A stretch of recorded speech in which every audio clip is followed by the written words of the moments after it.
Ciao friends, my name is Joey Balistreri. Welcome to my channel. I received my Sam's Bead Box for the month of May 2025, and you guys, it's really good.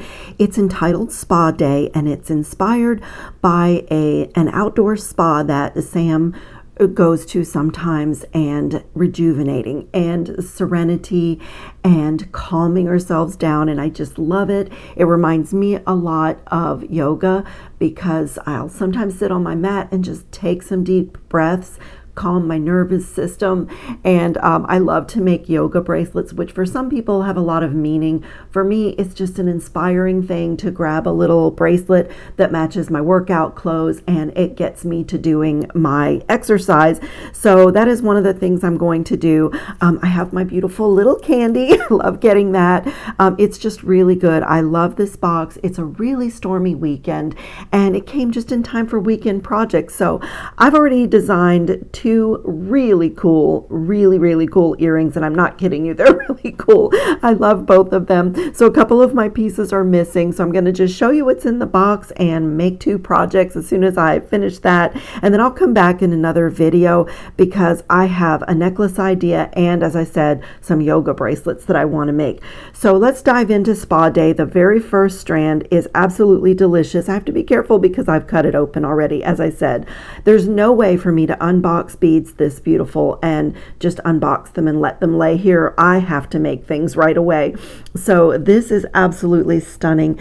This is an amethyst Art Deco cut grade A, and there is a 5-inch strand here. It's 5.5 by 6.5 millimeter. For me, that's perfection. Just that sweet size, this beautiful rich color, this amazing cut. It's gorgeous. It has the lines of the cathedral beads that I love so much. And speaking of that, look at this strand. I love this. This is a Czech glass fire polished rose crown amethyst lilac mix. It's an 8 millimeter bead. It's a 14-inch strand, and I hope the camera is showing you what it means by lilac mix, because it goes from the dark amethyst and kind of ombres into the pale lilac, and I'm just really not sure if the camera is rendering that. I'll try to turn it so that you can see. So it's not only the color, but it's the faceting, and it does kind of, you know, do that cathedral shape. It's absolutely stunning. This is one of my favorite bead shapes on the planet, and you might know there's a couple of my pieces missing because those are in one of my pairs of earrings. And then the next item is, who is not ever happy to get this?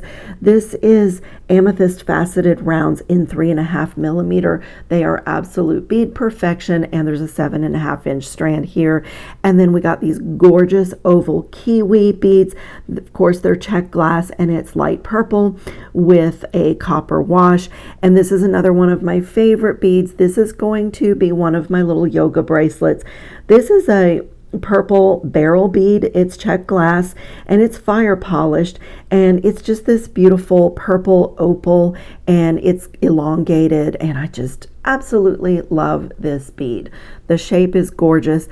And then this is one of my loves in life, and they're really on trend for 2025, but this shape of these pearls, they are cultured freshwater rice pearls, grade B, and it's a 4.5-inch strand, and they're going to range from 6.5 to 6. How can I say this? 6.5 to 7 to 10 millimeter, because they're very organic and natural. And I just love this. This is really trendy for 2025 to have pearls that are a little bit avant-garde and organic and embracing the natural kind of imperfect shapes that are perfectly imperfect, as I like to say. And I am so excited about the drop on I'm sorry, I can't talk. I need to settle down and not be so excited about these beads. But the final bead on my strand looks like a perfume bottle or a genie bottle. It has this amazing shape. So I know for sure that I'm going to be creating some kind of a special dangle with that. But that's the thing about freshwater pearls is you'll never know what you're going to get, and all the shapes are different. Like this one is so lovely. This one too is really pretty. I mean, actually I love all of them, but it's so exciting to get this in the box. And what isn't more beautiful than pearl and the soothing colors of purples and lilacs and pale blues? I'm crazy about it. I have to say something too. I read a lot of articles that are written by interior designers, and one that I read a long time ago still has stuck in my head, because she was commenting on the calming, healing, and like soothing power of this color palette, the pale lavender and pale blue. And in the article, I remember she said that if she had her way, all the walls in all the hospitals would be painted pale lavender, because it would really help people to feel better. So colors are really powerful. They really affect our mood and how we feel. They can calm us down, they can agitate us. I mean, color is really powerful, and I love this color palette, so I just had to pause and share that. And then we got some Czech glass fire polished round in a satin copper. There's 25 pieces here, and it is the perfect 6mm bead. That's my favorite size bead, and these are so cool. These are fancy facet square beads. They are Czech glass fire polished as well, and the color is light sapphire. It's a 9mm bead, and there's 12 pieces on the strand. So I don't know if you can see what it means by fancy facet, but it's a really cushiony, pillowy, is that even a word? Pillowy, cushiony? I don't know if those are words, but it's really soft lines of a square, and there's just gentle facets, like little steps, front and back.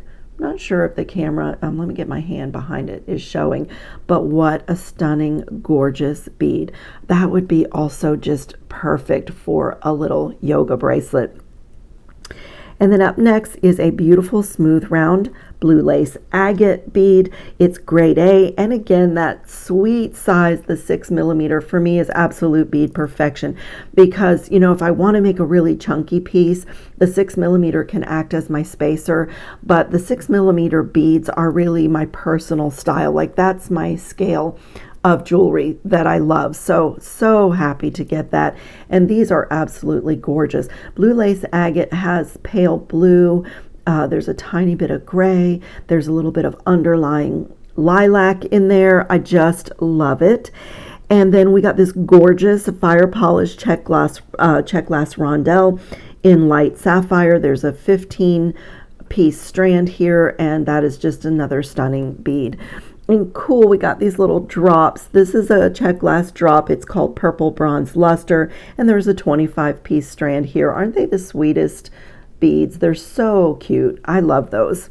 I have a plan for those. And then this gorgeous coin bead is next. It's a purple and blue luster mix, 8mm strand, Czech glass fire polished. It has a beautiful profile, like a really beautiful thickness. And I love the color mix here, and I love how it's table cut on each side and then faceted around the exterior of the bead, the circumference of the bead. It is a beautiful strand. And then I cut these open as well. Look at this, you guys. This is a hematite cube, and it's copper plated. It's a synthetic bead, but what a marvelous spacer bead. OMG. I love that. This is one of those beads that I say, wow, I could have 100 feet of it and it would not bother me at all. And then our additional selections are some lotus coin beads. These are Czech glass, and we got them in 2 colors. There's a lilac and lilac blue opal, and a I'm sorry, I'm converging 2 colorways. It's the blue opal and lilac opal, and they are bronze washed. I absolutely love those. A lot of like yoga mats and a lot of things for your stretching exercises. They when you go to purchase them, they print the little lotus flower on them, and I just love it. There's something very spa-like about a lotus flower. Even the way that they appear to float on water, there's something very calming and just relaxing about it. So I adore those beads. And then there is a Beautiful, I mix these up. Beautiful, beautiful table cut flower bead. This is huge. It's a 20 millimeter. It's a blue silk mixed with purple bronze. It is a stunning, stunning focal bead. And wouldn't that be beautiful on a bracelet? When I get a bead like this, I like to create a bracelet or even a ring with it so that I can see it and enjoy it. If I make it into a pendant on a necklace, I'll do the necklace really long so that this is down low where I can, pick it up and hold it during the day in my hand. Just what a stunning bead. And then I'm going to jump back to this crystal quartz teardrop pendant, grade A. It is so beautiful. This is pretty large too, 17 by 39 millimeter, and I just love it. This is one of those really simple but beautiful and elegant things. It's very soft. It's very smooth. All the edges are smooth. Even the point here is very smooth to the touch. And this is another thing that just has serenity. It's serene and calm and lovely. And I love where the drill hole is on it. Just so beautiful. And then we got something that I really love. This is blue lace agate, but these are top drilled chips. So when I come back in my next video, this is going to be a necklace. I could literally just sit and play in this mix. These chips are stunning. Look at this one. I mean, this by itself would make the most gorgeous minimalist chic petite pendant. The drill hole is right here, and just look at it. It's so gorgeous. This is such a unique batch of chips. I really love it, and like I want to move on, but I can't help it. I need to pull this one out. Look how gorgeous that is. I love these organic shapes. I'm just in love with this mix. These are like chip beads like no other. They are absolutely gorgeous. And let's see, did I miss anything here? Oh, the little pot here that I set up. These are gorgeous. These are milky blue opal 3 millimeter Czech glass drucks. A druck is a smooth round bead that doesn't have faceting or fluting, and these are just absolutely perfect. I love to use seed beads in my designs to add length to things and kind of separate the beads, but this is like a seed bead on steroids because it's just beautiful. Absolutely beautiful, beautiful little bead. You can also do really petite minimalist jewelry by just stringing those as well. And then these are awesome. This is in my first earring project. This is the coolest bead. This is a Czech glass diamond brio, and it's in a milky blue opal, but look how it's drilled. It's going across the top, and can you see the profile? Like it's a little bit thicker here and a little bit thinner on this side. So even though it's glass and they're all the same, it does kind of have a natural shape, an organic. And why do I feel like these are like, it's very spa-like. Again, it's just something about those clean lines, the soft lines, clean lines, simple lines that calms you. Your eye rests on these shapes, and there is something very serene about it. So I totally agree with Sam and Rachel. That is how these beads make me feel. They just evoke serenity. I'm so excited to start creating with this box. Okay, let's get to the antique copper components. There is a lotus flower charm, which is absolutely gorgeous. It's a set of 2. There's a little texture on the back side, and it's not completely flat, a little bit convex on the front and then concave a little bit on the back, but it has that beautiful, like a lotus coin shape. Gorgeous. And then this I am in love with. And one of mine is missing. There are 2 in the box. It's not really missing. I've already been playing with it. This is the coolest finding I have seen in a really long time. This is an open hoop charm. It's 27 by 29 millimeter. There's a hole at the top here. It has this wonderful profile. It's smooth and just wonderful. And again, one of those simple, elegant, contemporary shapes that's very calming and modern, and I just love it. Okay, let me clean away some things so that you can see what I'm doing. I have 2 earrings made here. This one's most of the way made, and this is the other one. And we're going to do these together. This one is a simple connecting project, and this one is literally 2 beads and a piece of wire, and this is just a little wire bending. Anybody can do this. I am going to just clean up and I'm going to show you how I did both of these.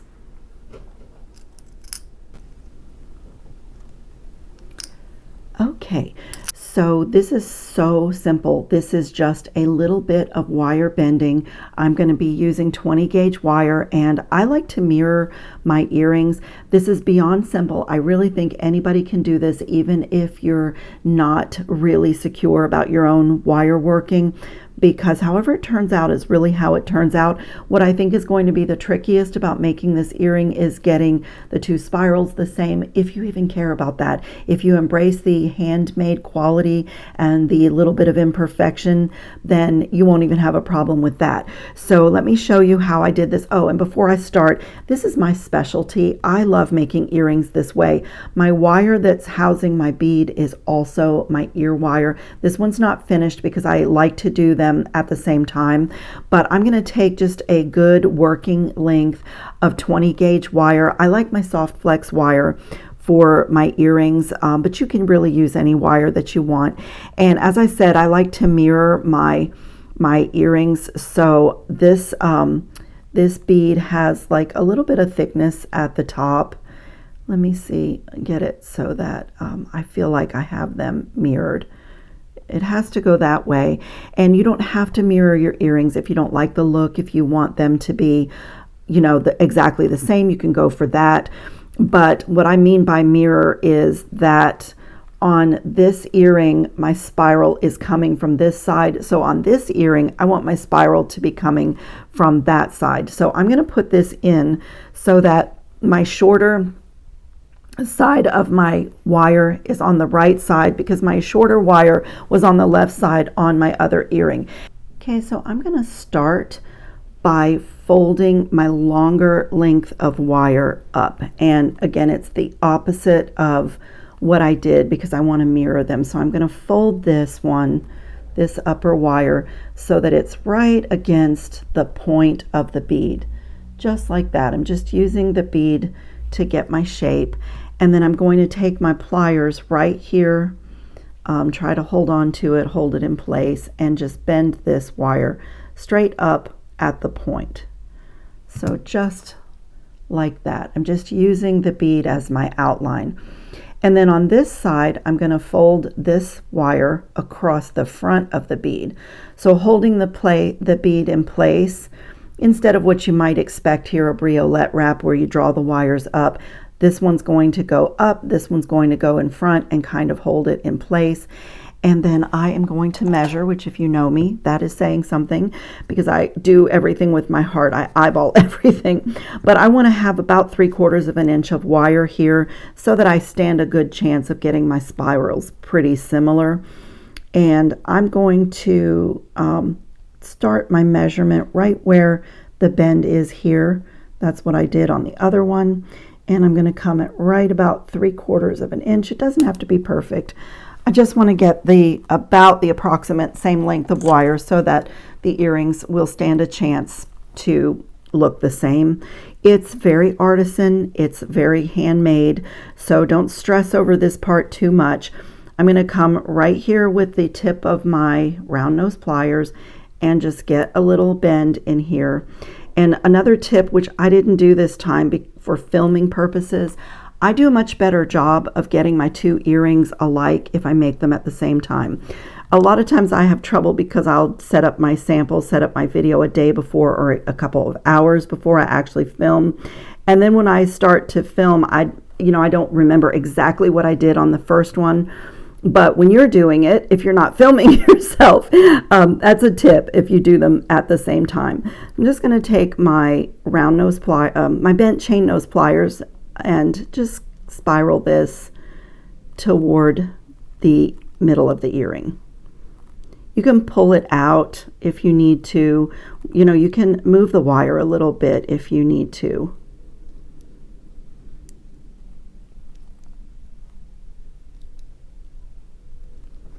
You have a look. Not too bad. I'm going to go one more. And then what I do when I need to snuggle wire, like this is a little bit loose for me, I'm going to get my nylon jaw pliers in here and just gently put some pressure. Just that little bit already snuggled the wire up to the bead a little bit better.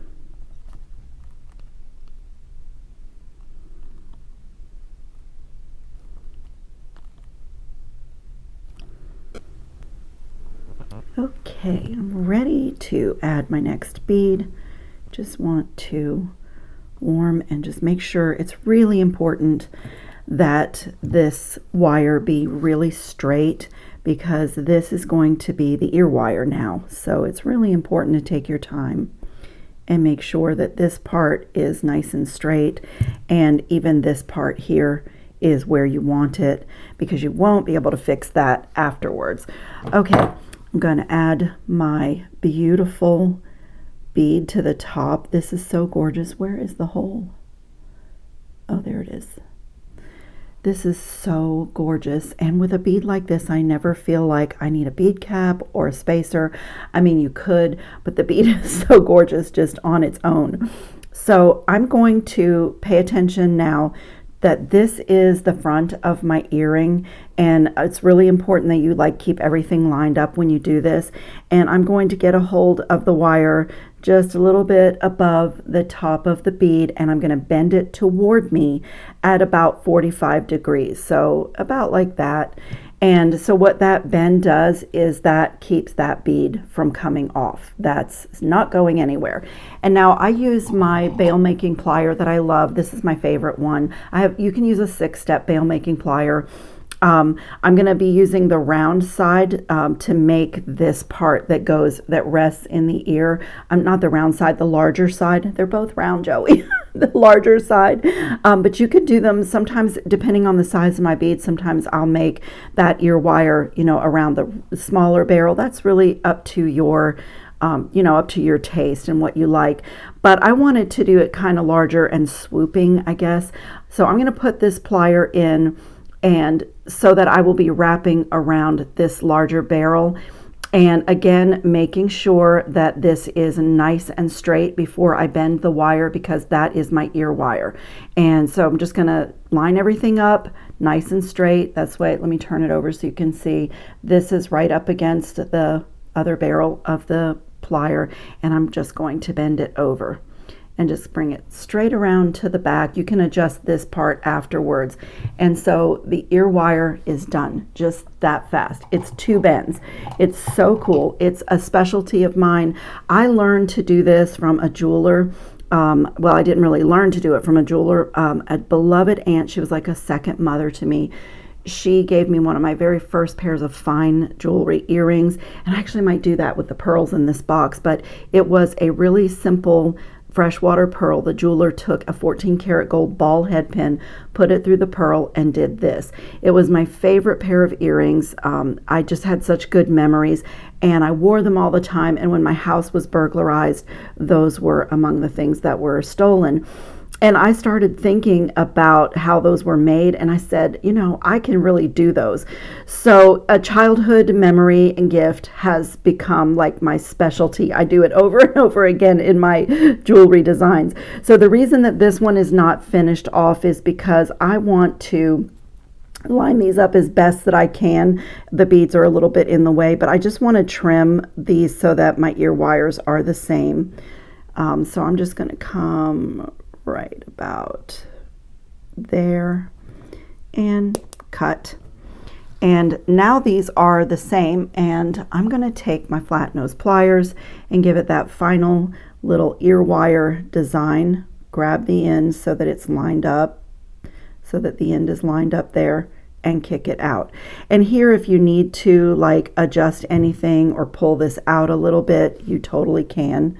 Make it your own ear wire. Just kick that out. And the last thing to do when you do your own ear wires, you can use a buffing block. Like I have a vintage one that's used for buffing paint off of metal to give it a patina.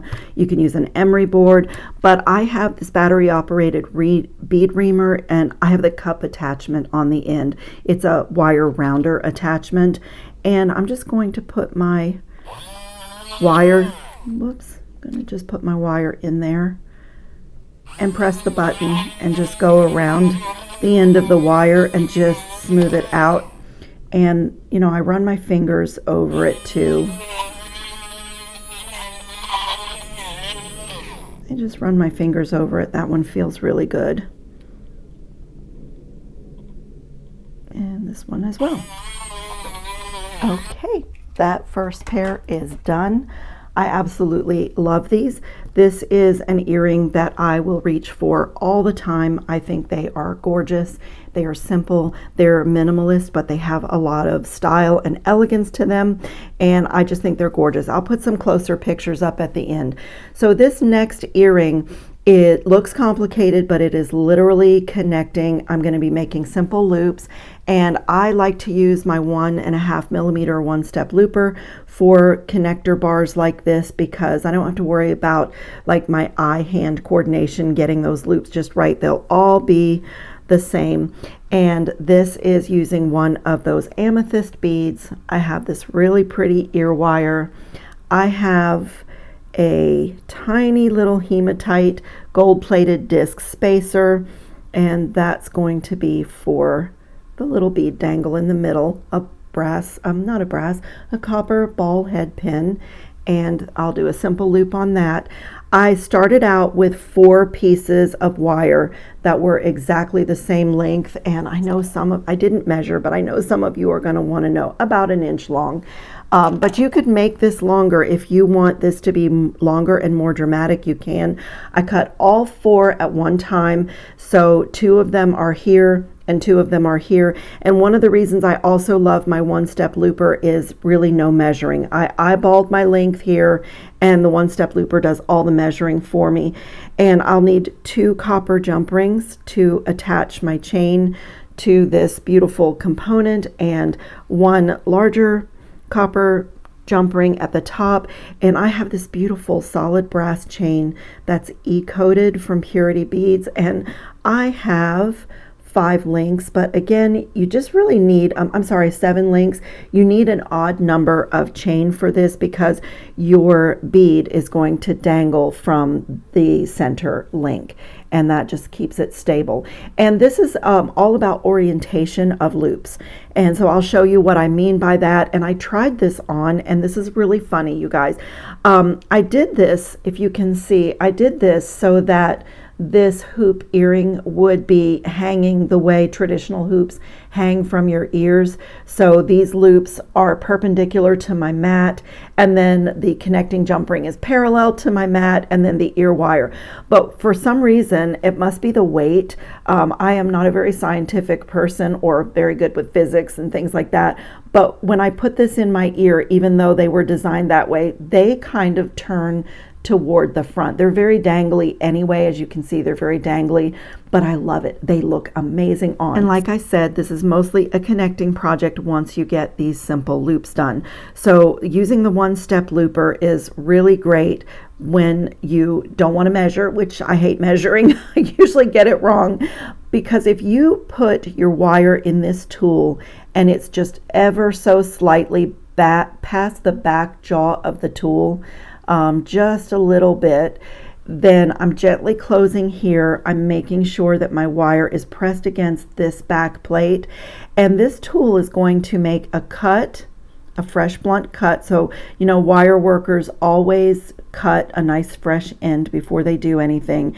It's going to do that, and then it's making the loop for me as I close, and then I can pull the wire down so that my loop is centered on the wire. And since I started with the same, I'm going to leave that, since I started with the same lengths of wire, I'm going to do the same thing on all of my pieces of wire.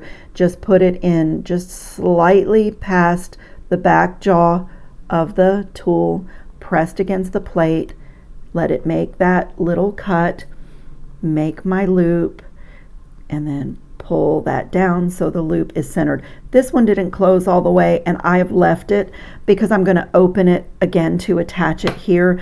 But if you care about that, if, you know, you can always line everything up while it's still in the tool. So I'm going to take that out, and I'm going to come right here have to open that loop a little bit more. That didn't. And just add this to this component. Also, I considered hammering these little connector bars that I'm creating because I really love that look, but I decided to just leave it round. I just want to get in here and close that loop really well. It's small and there's not a lot of space once it's attached to the component, to the copper component. Okay, so the first one is on, and I do want to, I'm not going to be opening this loop again. Oh, and you know what? I neglected to tell you, I'm getting a phone call and it's really distracting. That's the bad thing, that we all work from our phones. So the problem, what I wanted to show you, and it's easy to adjust this if you get it wrong, but I did know what I was doing to begin with, and let me show you. Like I said, it's all about the orientation. So one of these loops needs to be going parallel to your mat and one perpendicular to your mat in order to connect them like that, and I didn't do it because I got distracted from the phone ringing. But it is very easy to adjust this. I'm going to get a hold of this and might even do a second pair of pliers and hold my other loop, and I'm just going to give this front loop a half turn. So, and just make it lined up. So can you see what I just did? So I fixed it, but you know, it's doable, and I guess it's a good way to show newer people that don't know how easy it is to adjust a loop, how to do it. But I'm going to do this one correct from the beginning. So I'll get my first loop in the same way, just a little bit past the back jaw of the tool, and make that first really nice loop. And then when I put this side in, instead of holding my loop this way, I'm going to turn it so that this loop is parallel with my mat, and then do the next step. Just past the back jaw, against the back plate, simple little end cut, close it, pull it down, and I can feel that it's just off just a tiny bit. I just want to make sure they're lined up. And so I got this one right from the beginning. So one loop parallel and one loop perpendicular. Okay, so but like I said, if you get it wrong, it's very easy to make that adjustment. And now I'm just going to do the same thing, just attach this here the same way. Okay, I'm going to close it really well, and the way you can tell if you got your orientation right is that when you bring these two together, they are going in exactly the same direction. Let me line them up and try to get my fingers out of the way. Can you see? They are going in exactly the same direction, and I'm going to connect them like that, right on top of each other with this jump ring, the larger of my three. I made a couple of different sizes. So I'm going to thread them right on the jump ring.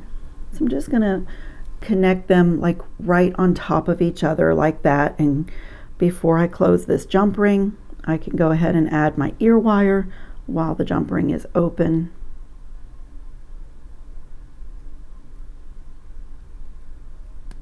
Just get in there. My jump rings and my loops are pretty small, but I want to make sure everything is closed really well and perfectly connected. Okay, we are well on our way. And really, you could be done right there. I mean, that is so pretty, but I cannot resist the chain. So I am going to just connect again, but on this time I am connecting to the loop, the simple loop that I made, and not the copper component. And I'm going to attach one end of my chain and close that up really well.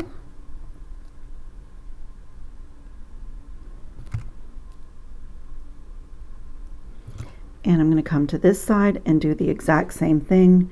Take my other smaller copper jump ring. I believe I made these, and I don't remember what bail I used. I believe these are 3mm, and I think the other ones are 4mm. So I'm going to do the same thing, just attach to this side. I'm going to use my pliers to help me get my chain on there. Get a hold of that little jump ring and close it.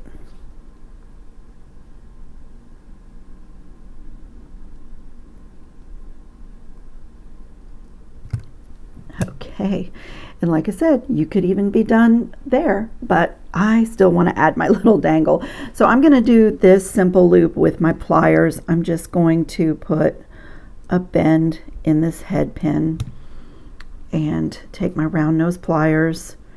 When I make my simple loops, it sort of looks like I'm about to do a wrapped loop because I bring the wire over I start the same way. Rotate, bring this around, and I center everything. And from here you could wrap, but I'm going to, it's a nice thick gauge copper head pin that I have. So I'm going to come right where the wire meets itself and snip, and then it's a simple loop.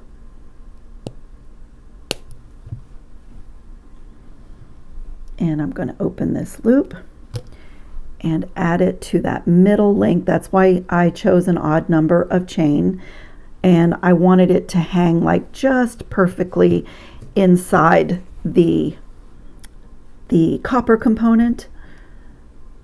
So I'm just going to have to get in here and close this really well.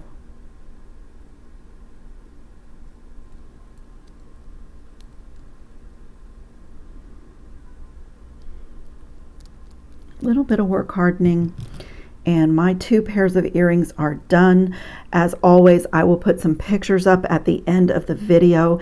These are both really simple projects, but unique and artisan and contemporary and also zen. You know, I just love both of them. I do have a discount code to Sam's Bead Box, so check the description box. I will put links to the chain that I have, the ear wires that I used, and anything else when I edit, anything else that I think you'd be interested in. I always put links in the description box of my videos, and I will be back with another video. I am planning a necklace, but sometimes when I start designing with a box that is this good, you never know what's gonna come out. But I'm planning a necklace, and as I said, some yoga bracelets. I thank you all so much for watching. I hope everybody's safe and well and having fun on your beading mats. Ciao, friends.